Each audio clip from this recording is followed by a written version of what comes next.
Syederalun ratusan lebih personel Polres Biren melakukan simulasi pengamanan pilkada yang berlangsung di halaman Mapolres Biren pada Sabtu 24 Agustus 2024 dihadiri berbagai unsur terkait dan jajaran TNI, Satlinmas, KIP, Bawaslu maupun unsur Forkopimda. Amatan Tsunaminews.com gelar simulasi pengamanan pilkada diawali dari pengamanan kampanye para calon atau kandidat calon bupati dan calon wakil bupati Biren. Kampanye terbuka mendapat pengamanan ketat dari jajaran TNI maupun Polri serta tim lainnya. Diperagakan dalam kampanye terjadi keributan. Tim pengamanan langsung mengamankan pelaku aksi. Usai kampanye memasuki masa tenang dan dilanjutkan penertiban alat peraga kampanye atau APK yang dilakukan jajaran Satpol PP dan WH serta unsur Polri dan TNI.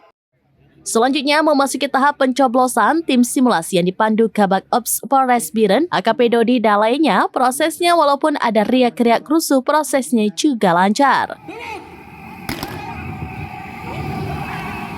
Memasuki perhitungan suara, kegiatan juga dapat disebutkan normal, walaupun ada pihak yang kurang senang terhadap hasil perhitungan suara. Puncaknya muncul saat pengumuman hasil pemilu. Masa pendukung salah satu calon tidak menerima hasil tersebut dan mulai terjadi keributan.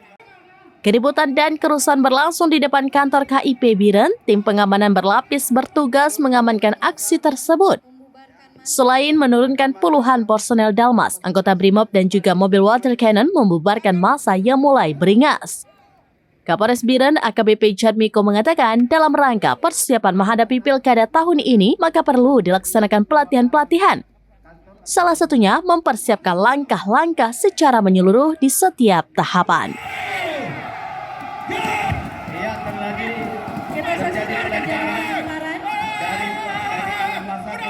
Kumpulan asap nampaknya ada terjadi. Dari Biren, Yusmadin Idris, Tsunaminews.com. Download Tribun X sekarang.